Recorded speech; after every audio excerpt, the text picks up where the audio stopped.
Well, hello everyone.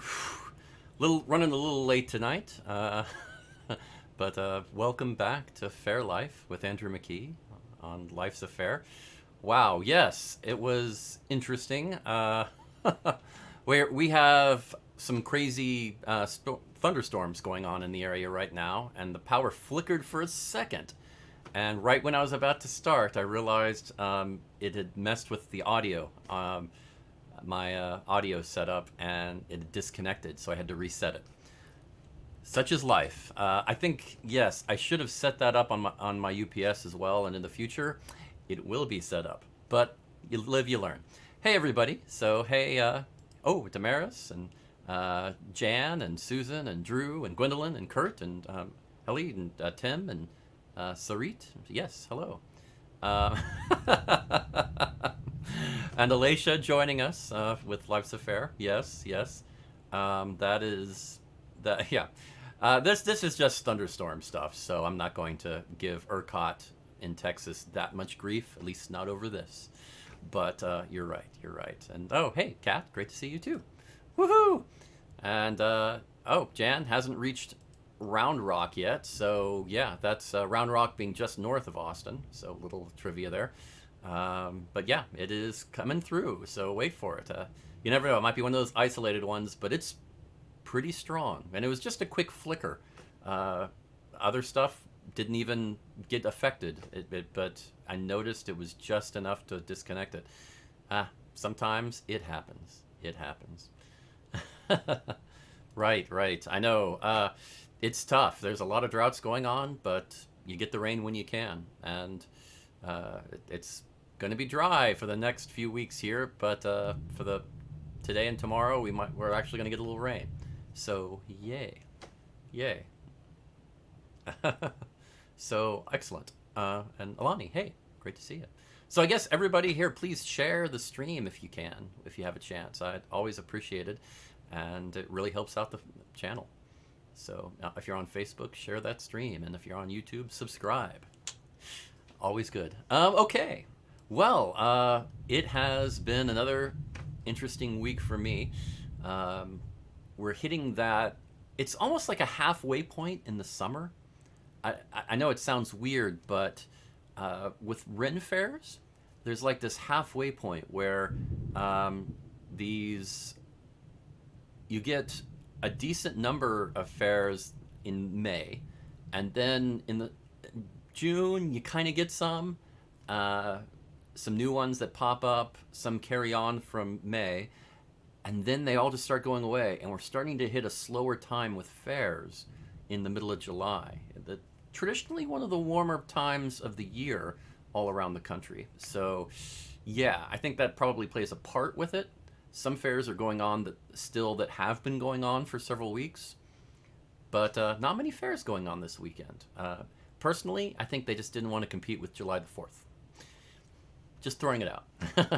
It's not as common as it used to be, but there have always been so many July the 4th celebrations in small towns and cities throughout the United States over the years that, especially in the early days of Fair, not always a good idea to compete with that.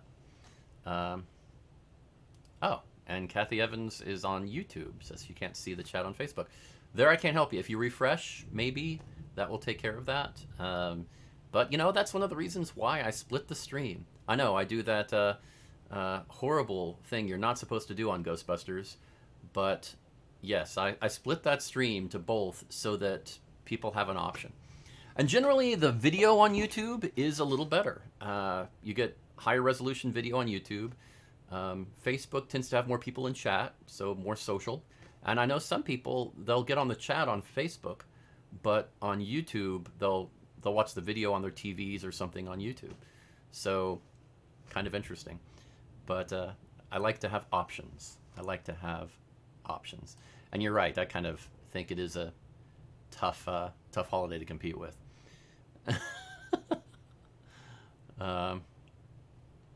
Aw, Huli is too hot to sleep even here in Finland.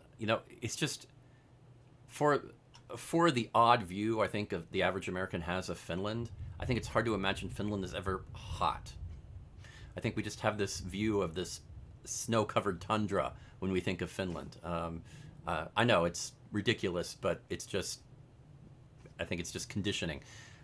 So it's scary to think of that as hot. So good luck with that. Good luck. That's never easy. Never easy. Right? Right? I know. I know. I know. You can split it, but you can't cross. Well, that's kind of what I'm doing because I've got the chat from both crossed over and shared here at the same time. I know. I'm a rebel. It's nuts. And the beautiful thing is I'm splitting it all on my computer. I'm not going through a third-party server to do it. So proud of that. Very proud. Ouch. Oh, yes, sorry. I'm using standard OBS Studio. That's it. I mean, there's a lot of plugins. And for the splitting, I use a plugin called Multiple Output, I think is what it's called. Yeah, it's called Multiple Output, and it works great.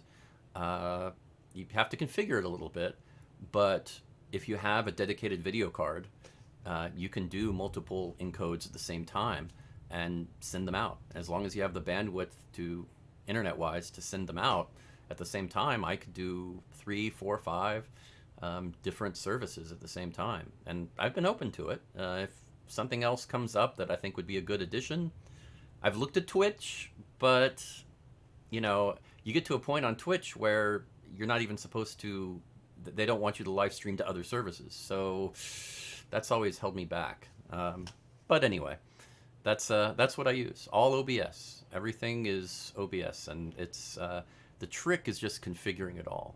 There are a lot of plugins for standard OBS that you can do so much with.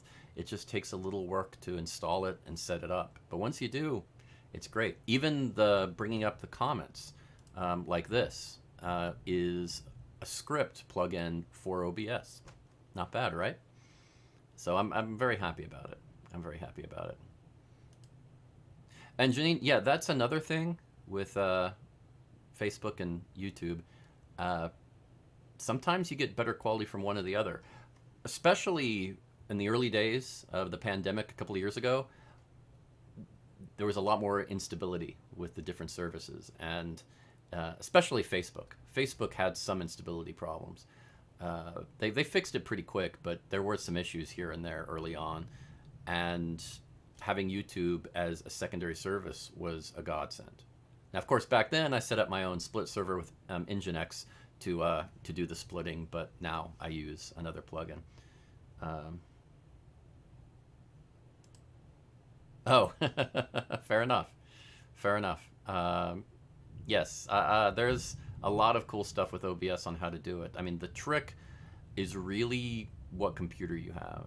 I mean, I just built a new computer, which helps a lot, but even my old computer did all of this. The trick is having a dedicated video card. That's it. If you have a separate video card, it doesn't even have to be powerful, really. Just fairly recent.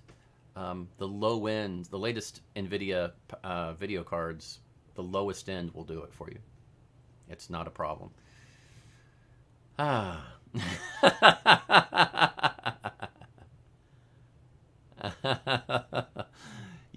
No, I have no new camera, but thank you for playing, Susan. No new camera. I know. Nice try, but no. I know. It's already been 10 minutes, and I actually have a lot to get through today, so we can talk about this forever. But really, the thing I was going to talk about is a little bit of the history of Faire again, as I've been trying to this month, and it's going to be going into next month, talking a little bit about tidbits about where Faire started and how it happened. I keep saying that I should probably do some tutorials on what my setup is and how I do it. I think a lot of people would get a kick out of it, and it would help other streamers a good bit. The fact that I don't pay for any services other than internet to do this, and that I can do a lot of cool stuff. And you'll notice the graphics, I'm very pleased. All of these I made myself, and I am not an artist in that regard. I'm not with drawing. Even graphics artist, Yeah, I cheat as much as I can, but I didn't download any of these. I don't know. No, I didn't download any of them. I made them all myself, so anybody can. It's yeah. I probably should go through that, Susan, one of these days. I've got a lot to do over the next couple of months, though, to prepare for Gen Con and Dragon Con. But maybe over Christmas, that would be a good time to really do some videos. Um, oh, yeah, no problem. No problem. Yeah, feel free to message me anytime if you have any specific questions. I have no problem answering them.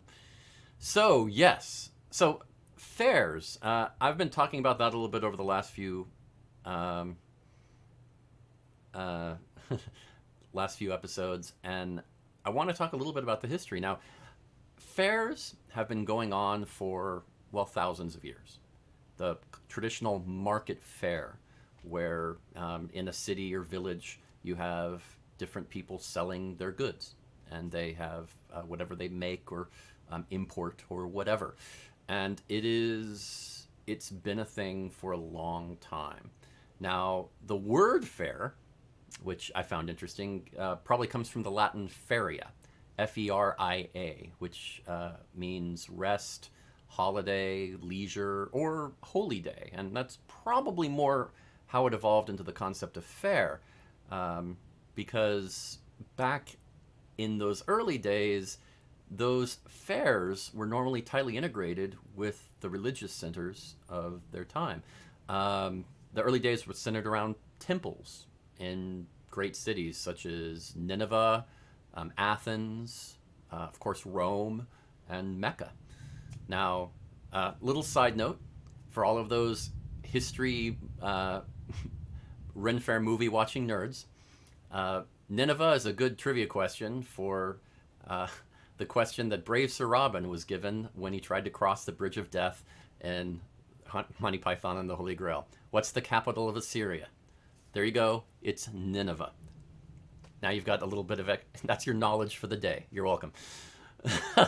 But after that, the Christian era, towards the end of the Roman Empire, the church kind of took an active part in sponsoring fairs on feast days, and as a result, fairs kind of came to be a source of revenue for the church.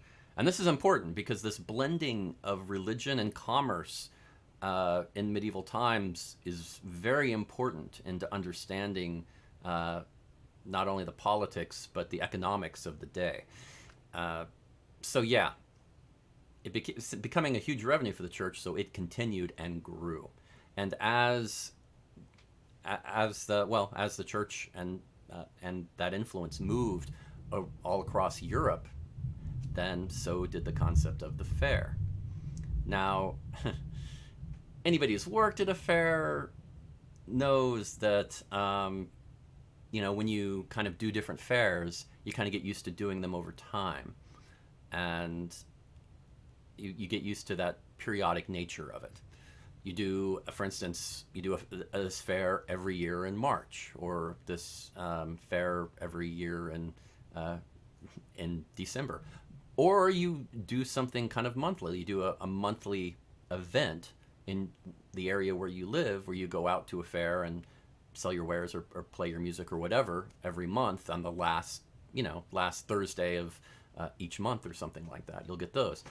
That periodic nature of the fairs happening on regular feast days increased what happened. Originally, you started bartering things at fairs, then exchanging, and then outright sales. Then the marketplace, there added entertainment and other forms of activity, games, and all of that concept. The puppet shows, that kind of concept. And, let me go ahead and just jump in here and say, yeah, I've got one. Here, let's do an image. I love images. Yay! And you get this whole concept of what a fair is like. Now, this is a picture of a fair from the 16th century. So it kind of is the time period we often do. It works pretty well. Now, the text that was below this in French, this is what it said. To walk in a procession, to sit down for a feast, to get drunk, to throw up, to pick fights with swords, sacks, to hit gingerbreads, to buy trinkets, to play the flute, to dance. This is what these village fairs are made of. So this is a description of a fair from the 1500s. And, you know, kind of sounds a lot like a Ren fair now. Just throwing that out. Just saying. Now, fairs have been going on for a long time, and I think Renaissance fairs now, that's exactly what I was saying. Yes, clearly not much has changed. I think they've captured it a good bit of what that was like. But there were other influences as well, in especially the modern fair. And I'm going to talk a little bit more about that next week. But just a little tidbit, a little information about the history of fairs. And woohoo! Yeah. So let's jump into fairs coming up, because we do have a few. Not that many, a lot less than last weekend. Like I said, we're kind of hitting that off top period node in the middle of the summer, is kind of how I look at it. But we still have a few. Now, because I realized when I was putting together this map that it's been about a year since I've done this map. A little longer for the old one, but this finalized version of a map after the test versions I did, I've been using this for about a year. So pretty proud of it. I'm like how it's turned out and how helpful I think it's been. So of course I had to add a toy. So here's the full page, and let's see if I can set this up appropriately. Here you go. So I know, right? Already. Dang, right? Wow. Crazy that. So here we go. Now, here's my new toy. Ha ha ha ha ha ha. I've got a laser pointer. Yay! And before Sarit asks, yes, that is a script that was added to OBS. So yes, here you go, a laser pointer. So over in the Northeast, we have, in Connecticut, we have Robin Hood's Fair in Harwinton and Midsummer Fantasy Renaissance Fair in Ansonia, Connecticut, right over here. And then in New York, we have the Sterling Renaissance Festival in Sterling, New York going on. Yay. Woohoo! Then down in Kentucky, we have the Kentucky Highland Renaissance Festival in Eminence, Kentucky still going on. And up in Wisconsin, we still have the Newborn Village in Chippewa Falls going on. So yay there. Down in Colorado, the Colorado Renaissance Festival in Larkspur is still continuing. And up in Idaho, we have the East Idaho Renaissance Fair in Rexburg, Idaho still going on. And in Washington, the Spokane Renaissance Fair in Colbert. Actually, it's probably Colbert. Let's be honest. Colbert, Washington. So yeah, most of these fairs are the ones still going on, and a lot of fairs stopped going. So yes, I think that is what's going on. Oh, really? You're gonna be at Colorado. So yes, Alacia will be in Colorado. So go see Alacia if you're in the area or can get there. So definitely should be fun. And thank you. So everybody, does the script work? Do you like it? Is it something that's good, or does it distract and cause a problem? So a good thing, bad thing, maybe? I don't know. Now let's see.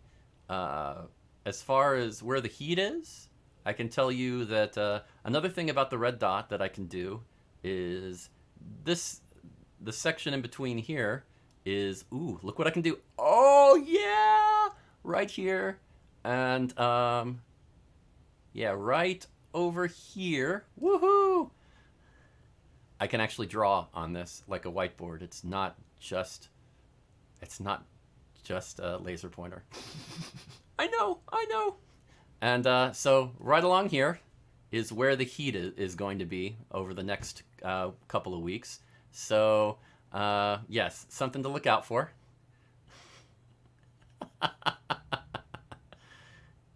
Oh yeah, so just something to check out. So yes, something to have fun with. Yay! So that's where the heat is going to be. I don't know if I'm going to continue with weather reports, but I just wanted to try it just to show I could, because I'm like that. Yay! It gets complicated if you want to remove it, and I haven't set up the script to do that yet, but I can clear the whiteboard manually if I want to. And you're not wrong. The hours per did it for the bouncing ball for the sing-along, Beck. Yes, yes, and yes. I'm still looking at doing a real-time bouncing ball for OBS, and that's still on my list of things to try to make happen at some point. So we'll see. We shall see about that. Now, okay, time is going quick. Oh. Well, that's excellent. That is excellent. Okay, good to know.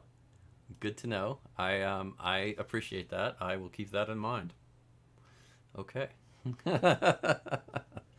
I for a little while when I first started doing the map, I looked at doing some weather as well. The problem with doing a weather report on a Monday is that the forecast is notoriously inaccurate this far out. When you get 5 days out from Faire, and yes, I can actually do different colors. This is true. This is true. I think what 3 or 4 at the same time. I can switch out between them. So yes, I have to set them up ahead of time, but I can set up 3 or 4. Yes. But yeah, I used to do the weather report, and it was so inaccurate, and I felt weird doing it every time because usually for Saturday, the Wednesday report for Saturday is normally pretty close to accurate. Not always, but it's generally right. But when you get to Tuesday or Monday, it's not very good. So I'm not a fan of relying on it. So I'd almost rather not do it and wait until, just advise everybody, check the weather forecast on Wednesday, and that'll give you a good indication of what you're going to be dealing with.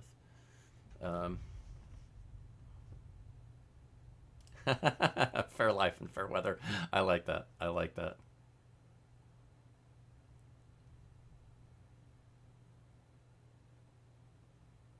Oh yeah, yeah.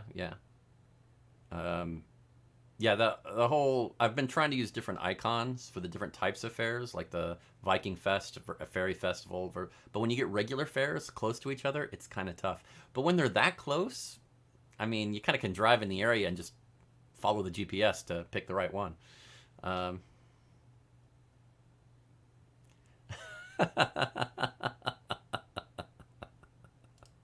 nice, nice. Oh yeah. And yes, I can wipe the whole board. That works. Ah, okay. Maybe something like that. Yeah, okay. That could be interesting. Hmm. Yeah, I probably need to start doing that when I announce each fair, mention how many more weekends are left with it. I think that's a good point, Kurt. I don't know if I should do it graphically, but verbally, I think I should. Uh, yeah, I think that's a good idea. Just to kind of say this is how many weekends are left. I suppose I could do like little dashes above each star to say how many weekends are left. But there are a few fairs where that would start to get pretty busy with a lot of information. Um, but okay, yeah, I think that's a great idea, Kurt. I'm gonna start that. I thought, yeah, yeah, not bad. Okay. And oh, okay, Alicia, if for those of you that don't remember, she's the one that compiles this list for me, and even when she hasn't been in chat, she is the one that compiles it. She always has. So I really appreciate it because it is a bit of work. So thank you, thank you. If you can do that, Alicia, I would appreciate it. Always good. Okay, well, I'm already starting to push running late, so let's jump into 7 reasons. Now, we're doing a little bit of the history of Faire and influences on Faire, and I'm going to really jump into more of the influences of Faire over the next few weeks. But I wanted to start with that by going over. Um, yeah, she's not lying either, even when she's dead tired. She's done it. She sent it to me in the afternoon on Monday before too. So just because that was when she could get to it, and it was she apologized profusely. But luckily, the map I have set up, it's all done in Photoshop with layers for everything. So if it's already been input, I just boom boom done, and it's pretty quick now. Especially now that it's been a year, I don't have to input new fares, so it's going to be a lot easier now. But yeah, I'm really glad I set it up the way I did. It made it a lot easier, even when Alicia couldn't get it to me until later. But she always came through. So thank you, Alicia. You've really gone above and beyond over the last year, last couple of years. So thank you. So yes, yeah. No, that's not the norm. I totally agree with that. Totally agree. So 7 reasons. What I did was the 7 7 most influential movies on jousting at Faire. So now jousting at Faire is usually not quite like jousting was originally like. Let's just be upfront honest about that. Sometimes it is more like it, but usually it's more of just for show.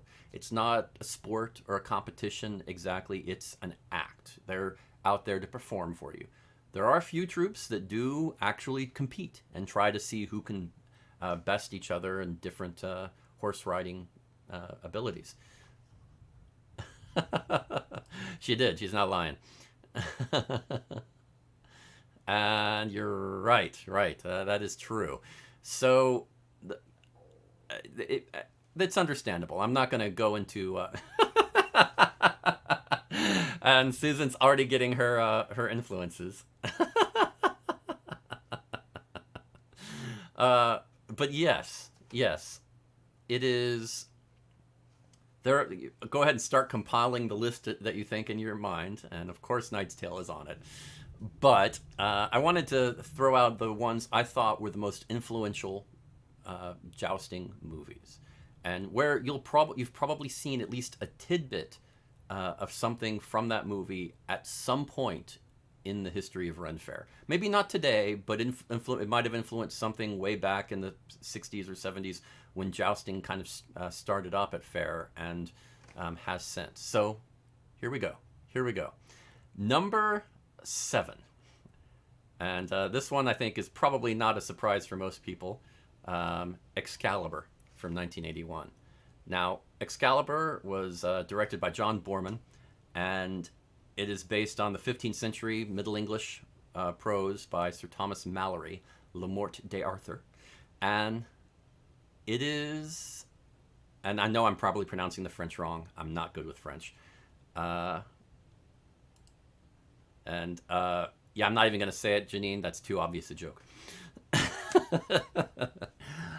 But yes, Excalibur, very influential movie in general. There was a bit of a resurgence of interest in fantasy in the 70s and into the 80s. And it definitely showed itself in the movies a lot. Excalibur was one of the first big ones on there. It was a low-budget film, but it did very well. It also was one of the first films of actors like Liam Neeson, Gabriel Byrne, and even one of the early ones for Patrick Stewart. And also, it was a film that kind of made Helen Mirren a bit more of a household name. She was pretty much unknown before that. So...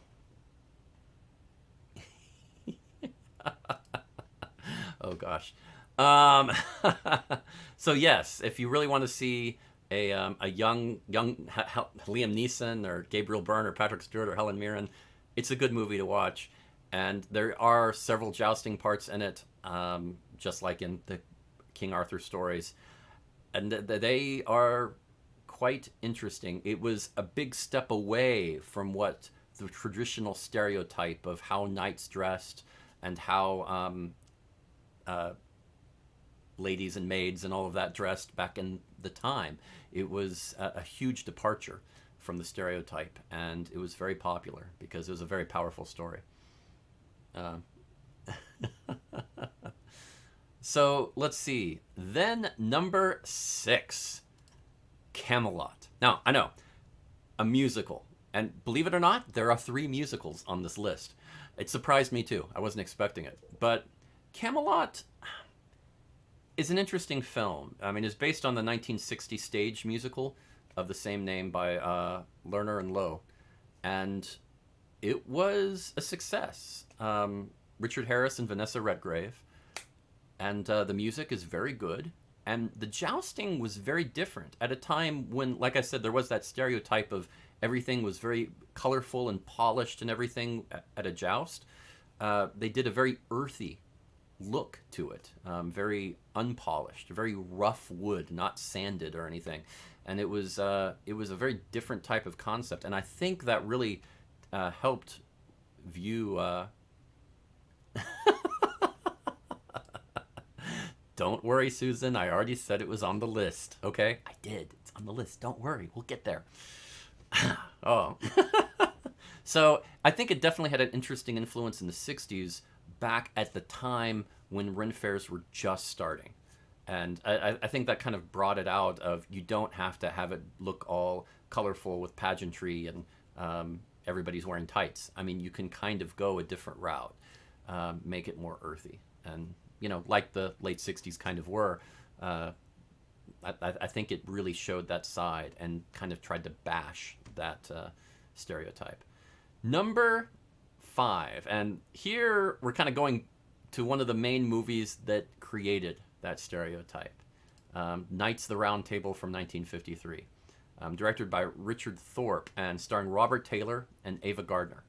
Now, this was interesting because there was, in the 50s, well, 40s and 50s, there was a huge interest in sort of historical fantasy of some kind. And Westerns were very popular during this time as well, for, I think, similar reasons. But a lot of films about knights and slaying dragons and all that concept were popular for that reason. And the whole look was kind of brought on by comics like Prince Valiant, that kind of look that not exactly always historically accurate, but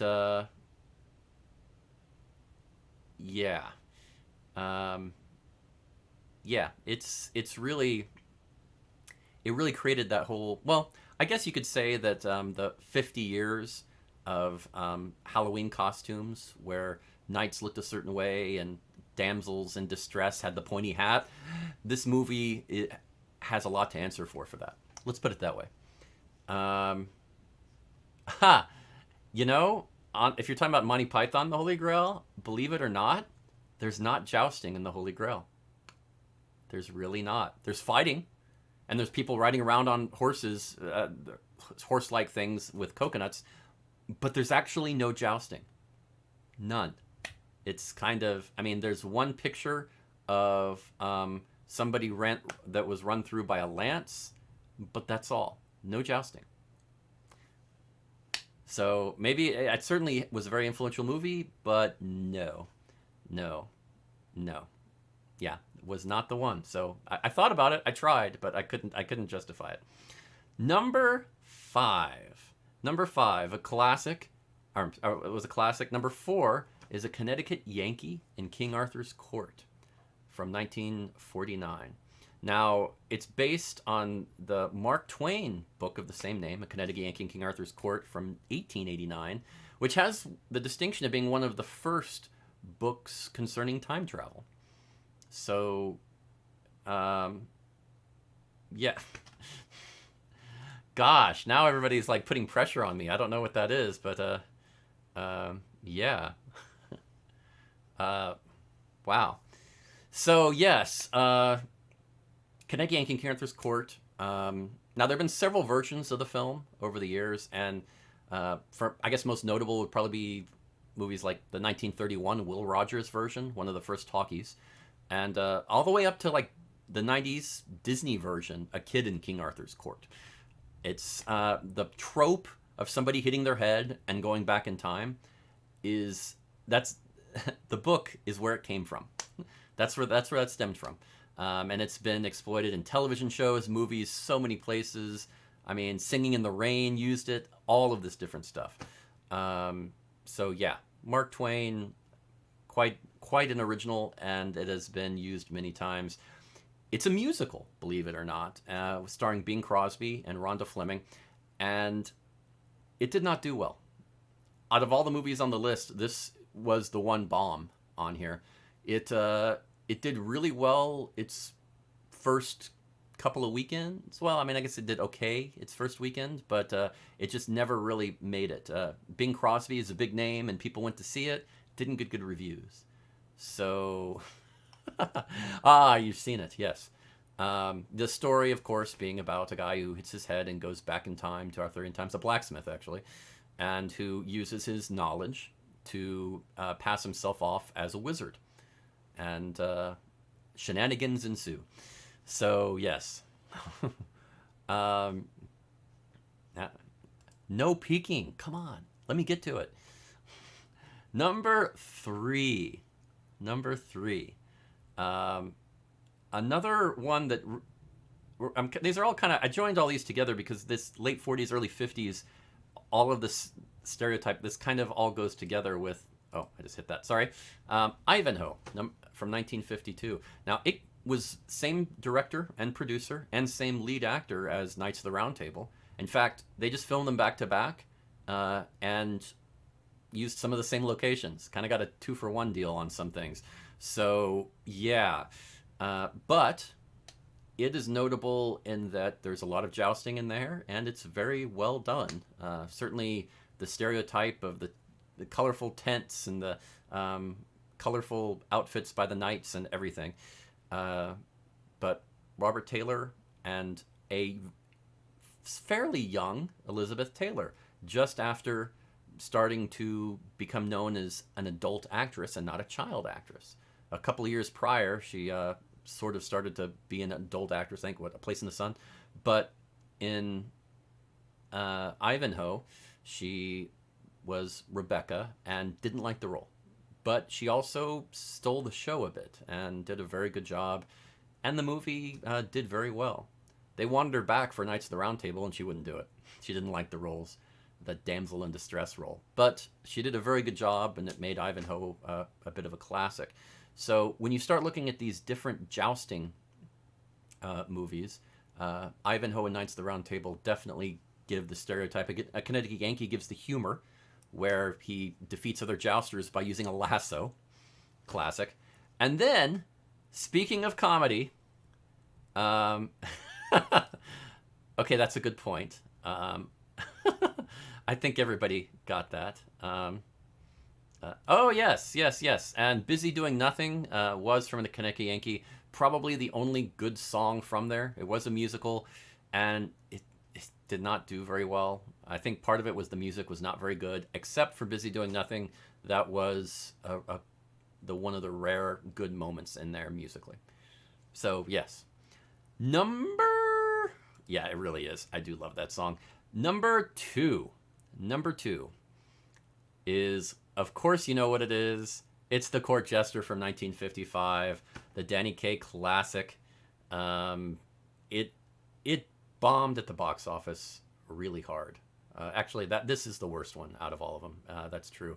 It actually had it did pretty well at first, but they did not come close to making their money back.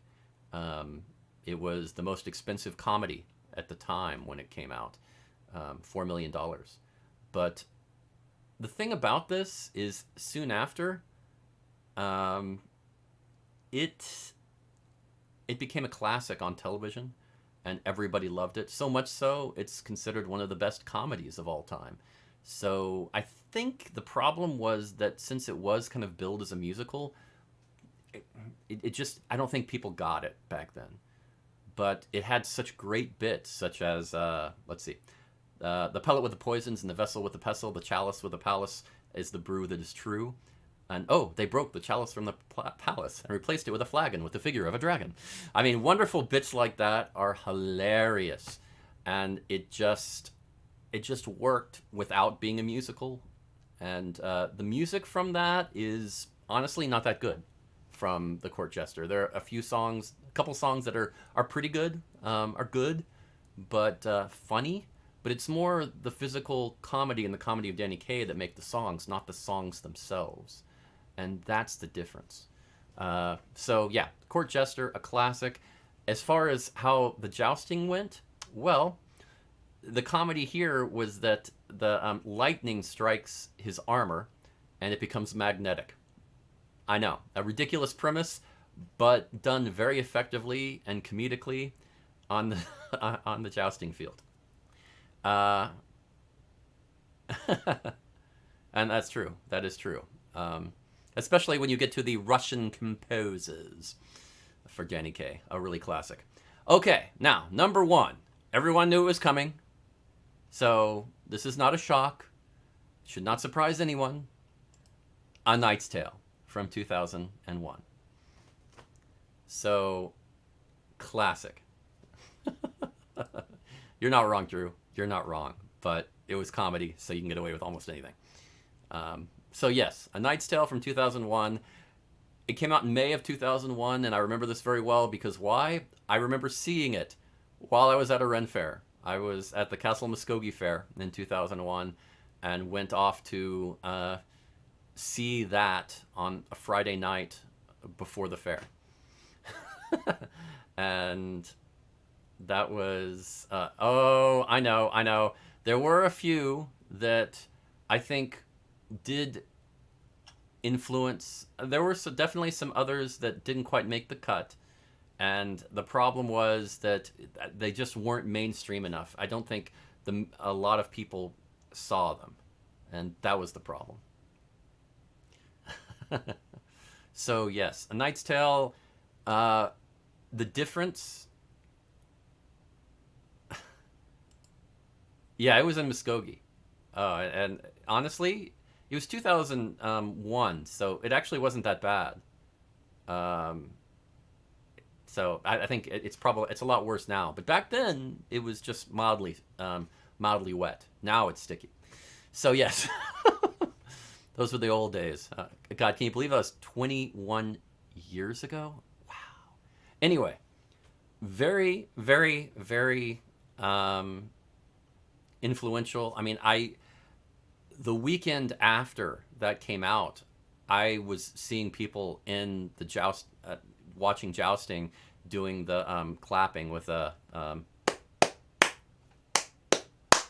just doing that with a "We Will Rock You" bit automatically. I mean, they weren't being prompted by the jousters; they were doing it themselves in the audience. It was like their own wave. It was crazy. That died down after a while, thank goodness, but it did open up a lot of possibilities and really opened up jousting to the mainstream.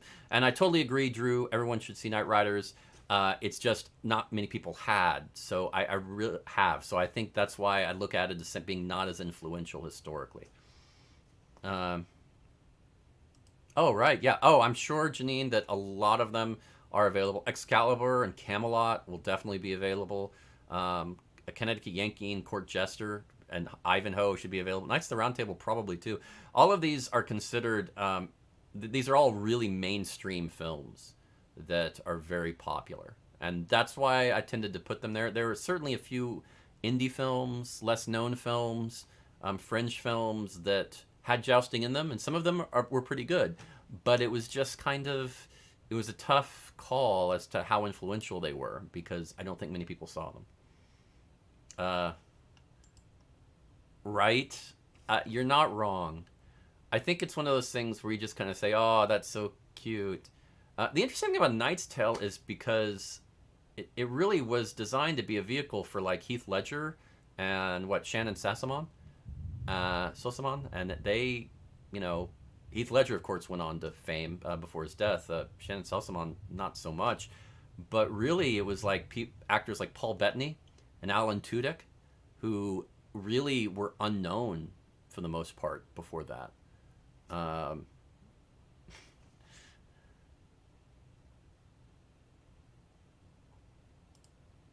Ah, Two Cogs of Excalibur. Oh, a little tidbit. If you do watch Excalibur on DVD or whatever, you have if they have the director's commentaries, it's one of the better director's commentaries I've ever heard. Um, the director, he'll just talk about the different scenes and says, "Oh yeah, this right here, this is my backyard." And I mean, it's this beautiful forest with a pond and stream and horses and lights and everybody going. I mean, it's gorgeous. And it was one of the first things they filmed. It's like, yeah, it's my backyard. I have a stretch of land over in England. And I'm just like, oh my God, wild. But he's very candid and a lot of interesting stuff. So very, very interesting. Very interesting. So check that out if you get a chance.